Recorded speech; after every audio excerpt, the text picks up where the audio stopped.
নমস্কার বন্ধুরা, আজকে আবার আমি একটা নতুন রেসিপি নিয়ে চলে এসেছি।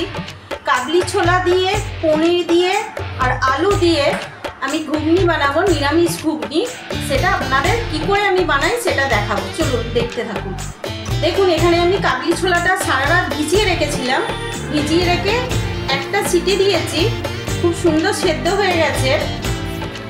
এবার দেখুন কি করে বানাই। দেখুন বন্ধুরা, আমি পনিরটা এইভাবে কেটে নিয়েছিলাম। তারপর কড়াইতে তেল দিয়ে দিয়েছি, আমি সাদা তেল দিয়েছি, আপনারা চাইলে সরষের তেলেও করতে পারেন। পনিরটা আমি ভেজে নেব।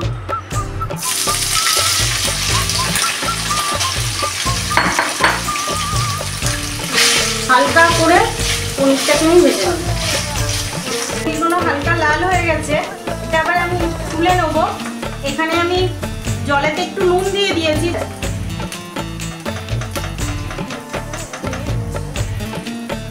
তেলেতে এবার আমি আলুগুলো ভেজে নেব।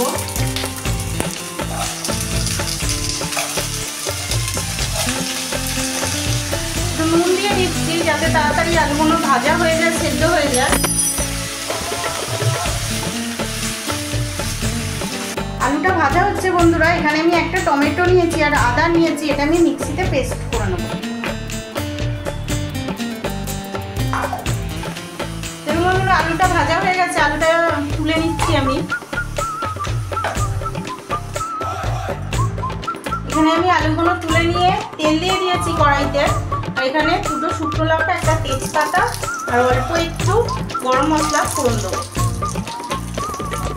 এটা ভালো করে ভেজে নেব। দেখুন বন্ধুরা, এখানে আদা টমেটোটা ভাজা হয়ে গেছে। এবার এর মধ্যে আমি হলুদ গুঁড়ো দিচ্ছি, 2 চামচ হলুদ গুঁড়ো দিলাম। ঝালটা আপনারা পরিমাণ অনুযায়ী দেবেন।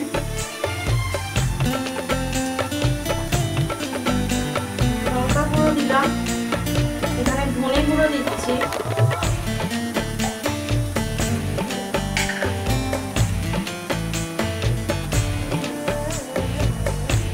জিরে গুঁড়ো দিলাম। এর মধ্যে ওই পনির ভেজানো জলটা যে ছিল একটুখানি দেবো মশলাটা কষানোর জন্যে।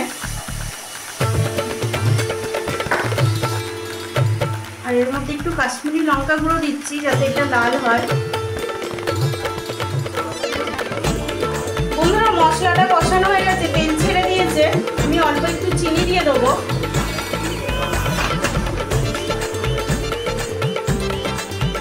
এবার এর মধ্যে আমি একটু টক দই দিয়ে দেবো।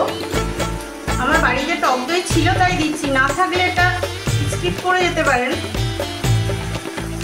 টক দইটা আমি ভালো করে ফেটিয়ে নিয়েছি।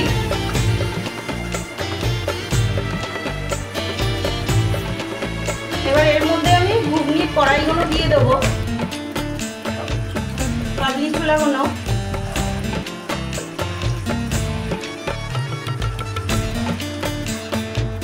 এটাকে আমি একটুখানি মশলার সাথে কষিয়ে নেব।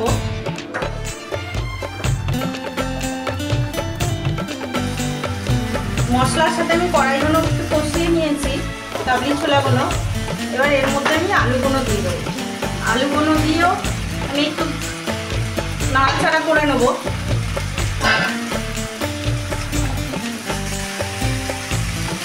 আমার কষানো হয়ে গেছে কড়াই আর আলু, কাবলি ছোলার আলু।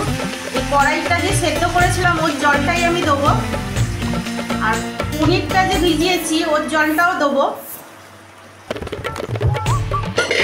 আমি আলুতে নুন দিয়েছি আর পনির ভেজানোর সময় নুন দিয়েছি। নুনটা আমি টেস্ট করে তারপর